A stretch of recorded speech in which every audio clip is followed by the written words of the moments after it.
Hey folks, this will be my thoughts on Dragon Age 2. If you missed the video on Origins, then feel free to go back and watch that as well.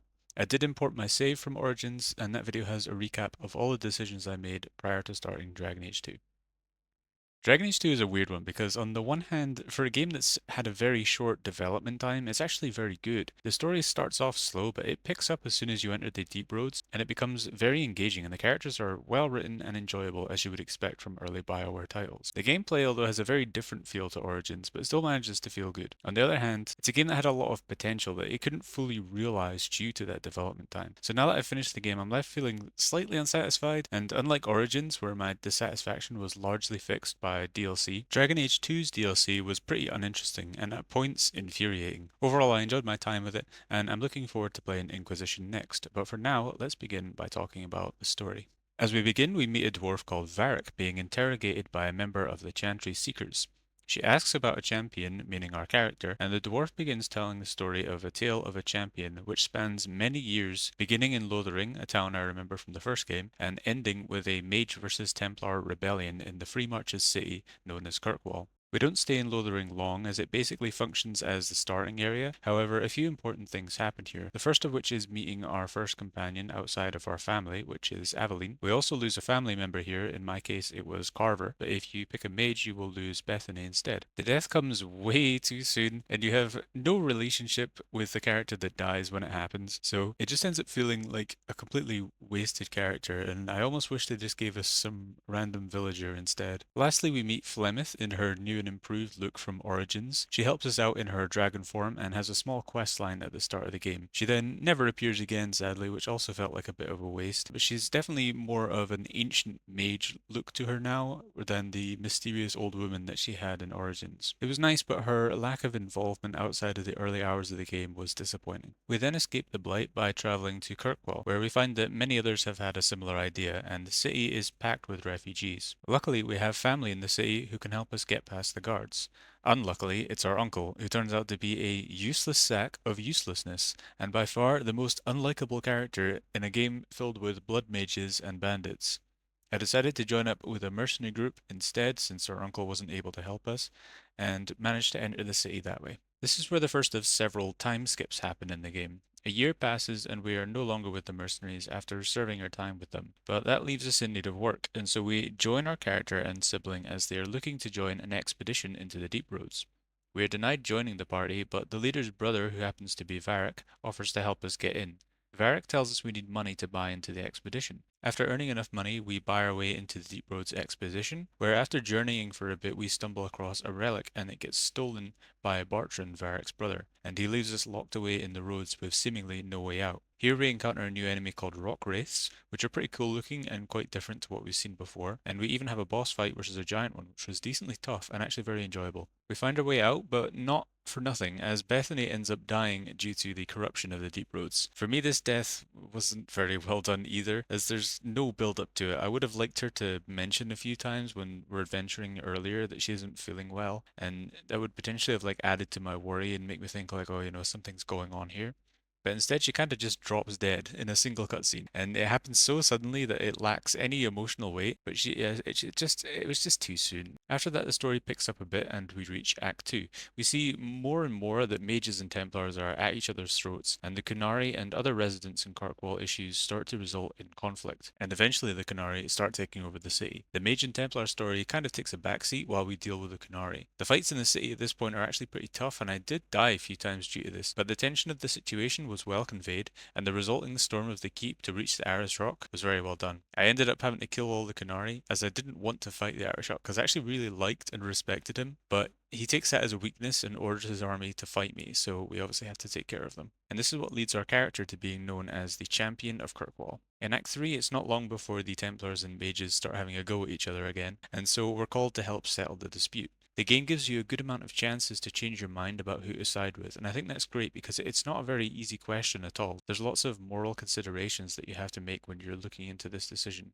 Your companions will have their own opinions, which might help you formulate yours, and they will fight you on your decisions if they feel strongly enough about it, which I thought was really great. I decided to side with Anders and let him live after his actions setting fire to the Chantry, and I sided with the mages in the end as well. This ends up being kind of a weird choice because the first enchanter decides to turn himself into a harvester, like from the Golems DLC in Origins, which was a nice callback, but it kind of annoyed me because we're trying to prove that mages aren't dangerous, and the bloody first enchanter won't stop using blood magic for 1 second. So I left the decision feeling like I made the wrong choice, but I think that I would have felt that way whether I'd gone with the Templars or the mages, and I think that just shows that it's a well-written story. For the most part, side quests in the game are pretty good, and there are a few standouts, such as the quest to help Fenriel, who turns out to be a very powerful mage that can control the Fade. During this questline, we also meet a character who returns a few times in the playthrough, which was Thrask, who is a Templar who seems to care a bit more about mages, and I think his daughter was a mage who was captured by Templars or something like that. He ends up in the end leading a group of mages and kind of trying to overthrow the Templars.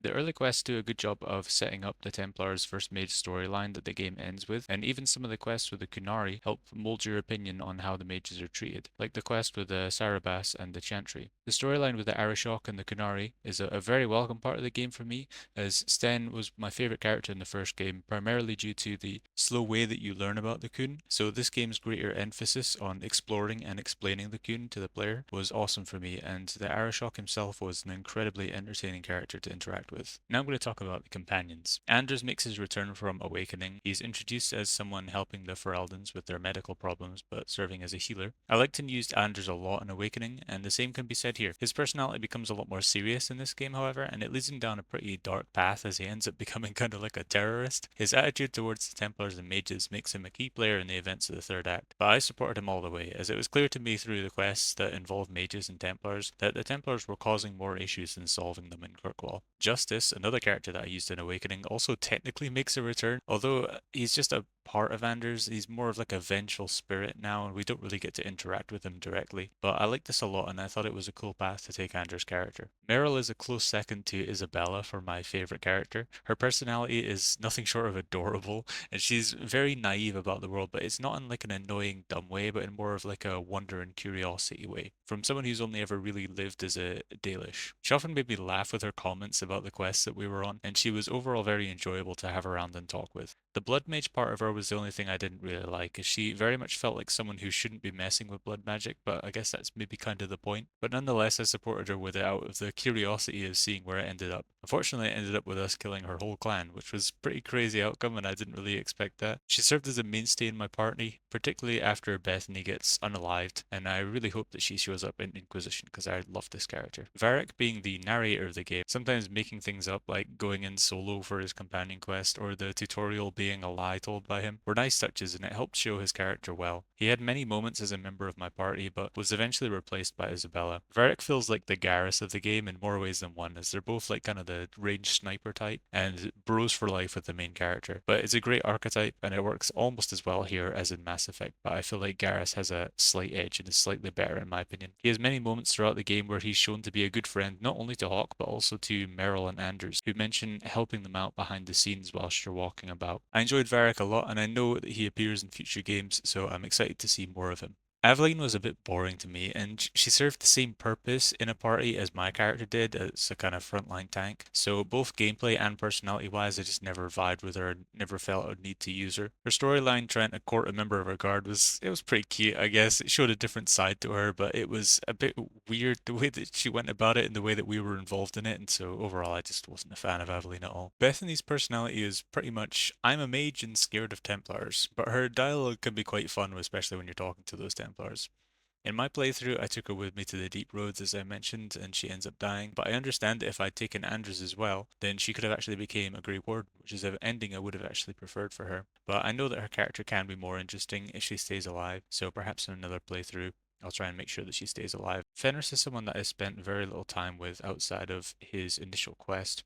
I never really felt like having another warrior in my party, and so I'd never really had much use for him. But his personality and storyline definitely seemed interesting, and if I'm ever to do another playthrough of the game, I'll definitely have him on my team. I also really liked his voice actor. His doubts about Andrew's actions towards the end of the game and his eventual return to my character's side was a great way of showing his struggles with a difficult situation. Now let's talk about Isabella. Isabella ended up being my favorite character. Her badass pirate girl persona was the perfect character type for her rogue, and her personality was reasonably complex actually. At first glance, she might seem like the carefree person who only ever really talks about sex and having sex with other people, but when you learn more about her past, including like being married and the events with the Irish shock that happened in the game, she shows a much deeper side to herself that causes her to change quite meaningfully. She ended up being the character that I romanced, which I don't typically do romances in games. I tend to try and avoid them, but I liked Isabella so much that I thought, why not? With Sebastian, I didn't really get a lot of time with him either, but this was my fault entirely due to me not activating the DLC. So yeah, basically I didn't really get to use him, and the most I saw of him was in the last part of the game, when after Anders goes full terrorist mode, Sebastian threatens to return with armies for what Anders has done because I ended up supporting Anders and choosing to let him live, which Sebastian was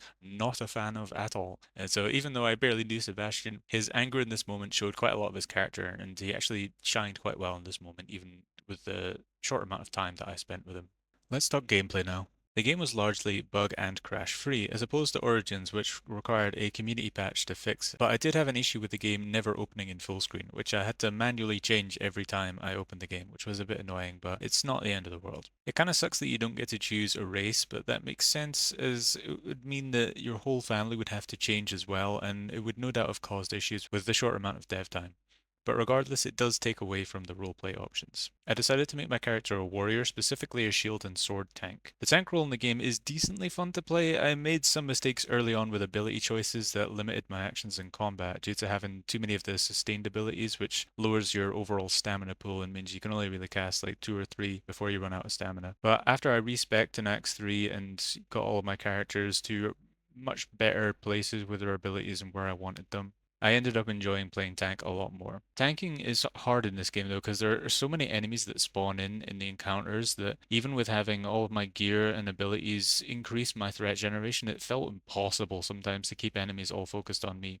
And it was very frustrating as a tank to not be able to do my job effectively, it felt like. I think perhaps they needed to make the taunt cooldown much shorter or make the taunt stronger and affect a larger area. Because it just felt like to be able to match the amount of waves of enemies spawning, there's just no way. Like it's impossible to keep all of them focused on your tank. And maybe that's by design, or maybe I was just playing it wrong. That's probably more likely. But yeah, I would have liked these sorts of changes. The combat was overall more interesting to me. I understand there's a lot of people who didn't like the changes to combat between Origins and 2 because it has definitely a less of a strategic side to it. But personally, I didn't mind it. I would have probably only changed it so that there's less enemies and just make the enemies that are there stronger instead. Sometimes you have enemies spawning that have like very, very small health bars and they'll die in like 1 or 2 hits, and it's just like they could easily have just got rid of those enemies and just had other enemies be stronger instead, and it probably would have been better for it. The tactics system makes a return and it serves its purpose well. There seems to be an increased number of options available from Origins as well, which is a welcome change. The cross-class combos are fun and rewarding, and they're a great addition. I really wish there was more abilities from the different varieties of skills trees that were able to cause status effects, as sometimes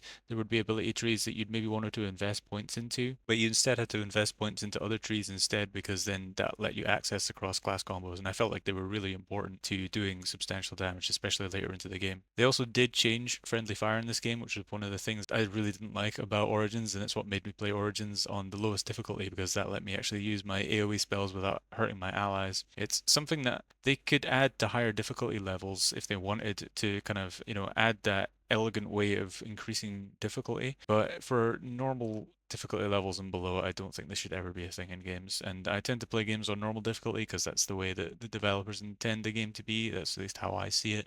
So I just don't want me to get punished for using spells that I want to use. The exploration in the game gets boring pretty fast due to the lack of variety. This isn't anything anyone else has never said, but I mean, Dragon Age Origins did use areas again a few times. I'm thinking specifically of the Dragon Boneyard thing that they used a couple of times in Awakening and also in the Witch Hunt DLC. But there was a short dev time, so you kind of have to make allowances here and there for that. And I think that this is one of those things where it's like, I'm sure they would have changed it if they'd had more time, but it's not the end of the world. And ultimately, I would take this being cut and being as it is over other things getting cut instead. So while it does get boring after a while, I completely understand why it is how it is. One of the things that I think they could have cut out actually is a lot of the different items, because some of the times I would pick up a ring, and that ring would be the exact same stats for that ring, but the ring would just have a different name as opposed to the other one. And sometimes the names wouldn't even make sense. Like I would have a ring that sounded like it was supposed to be for a mage based off of the name, but ended up giving crit damage and attack speed, and it's like, is that something mages can build? Is that like a viable thing? I don't think so. So yeah, it's felt like sometimes I would have items and it's like this item does the same thing as this item. They just end up like clogging your inventory with like a ton of very similar or literally exactly the same items, and they could easily have cut out a ton of them and saved themselves a lot of trouble. Normally, I'm the type of person to fast travel everywhere anyway in games, so personally, the fact that you pretty much fast travel everywhere wasn't much of a problem for me. It does serve to make the world feel a bit smaller, but ultimately it wasn't something that bothered me. The dialogue wheel is something that I wish was never invented for video games. It sucks in every game that it is in. I just wish that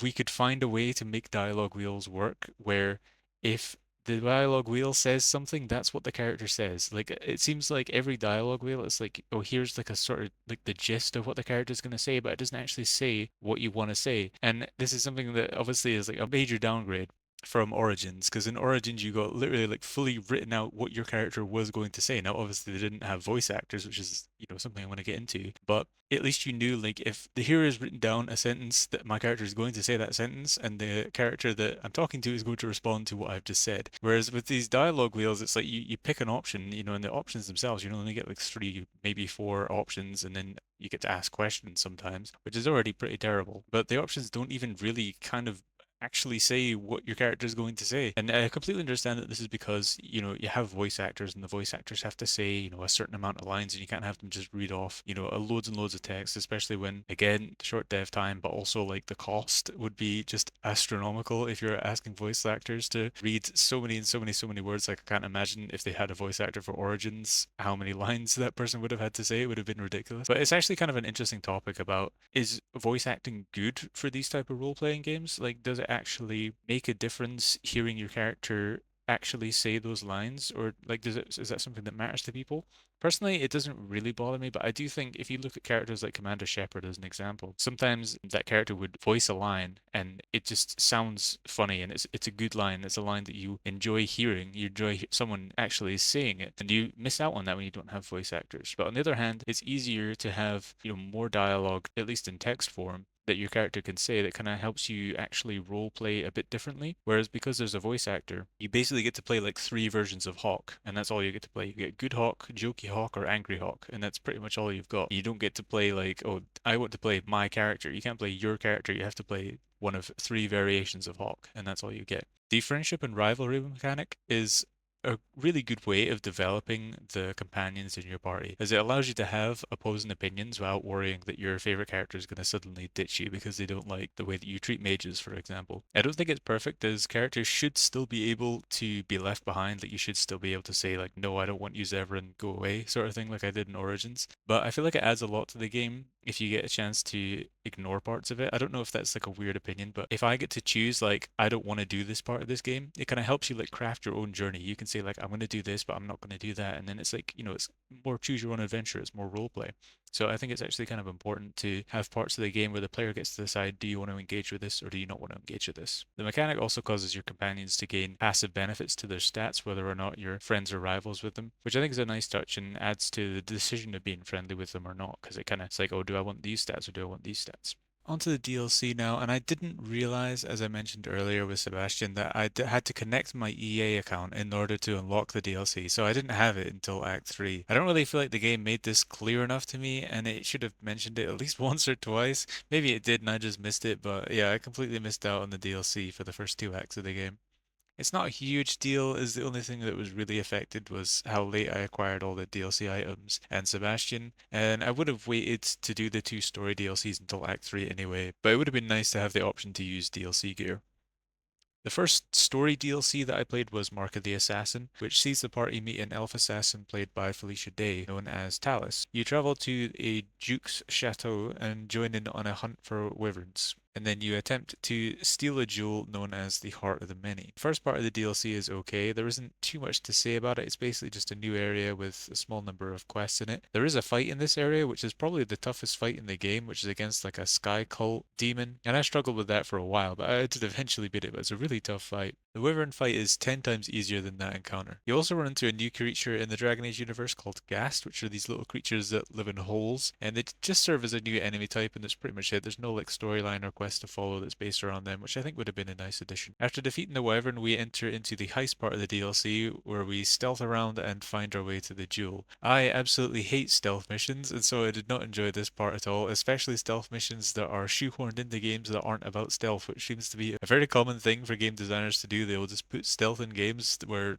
stealth is not needed nor probably wanted in most situations. But thankfully this section is not too long, and you're soon found out by the Duke, who captures you in Talis, and you find out more of the truth about why she is here in the first place, which is not to steal a jewel, but is in fact instead to kill a Kunari, who is a member of a group known as the Heart of Many. So the jewel is a fake story, and the Heart of Many thing is actually a Kunari group. And you also find out that Talis herself is actually a Kunari, and the Duke is also a Kunari. After you find all of this out, you eventually escape from the prison, and the prison escape stuff's kind of whatever. There's a few puzzles around a bit, which is, decently interesting. But the boss fight at the end was pretty awesome. That was a really good part of the story, and I did enjoy the story as it sort of progressed. Initially, it wasn't super interesting, but it did kind of get to an interesting point with the Kunari got involved. In the end, the DLC was quite good. It was fun to explore the new area, and the boss fight was fantastic, and I had some really fun moments with it. I wasn't really the biggest fan of Talis as a character, and this stealth section was awful and not fun. The second story DLC is called Legacy, as it involves your bloodline, specifically your father and him being a mage. You travel to an area filled with dwarfs that are enchanted by some being known as Corypheus. They serve as little more than an enemy to entertain yourself with as you travel to the more interesting places of the DLC, but after battling your way through, you reach a Grey Warden prison, which is much more interesting as it has new enemy types like a shield-bearing Genlock Alpha. It also contains a storyline relating to your father. You're helped along the way by an ex-commander of the Grey Wardens called Larius, and hindered by another Grey Warden called Janica, who is also under Corypheus' spell due to their connection to the Darkspawn Taint. Upon reaching the top of the prison, you find an altar that contains Corypheus himself, and you're confronted by Janica, who tells you that Larius hasn't been fully honest with you, and that he threatened your mother's life to get your father to work with him to seal Corypheus with blood magic.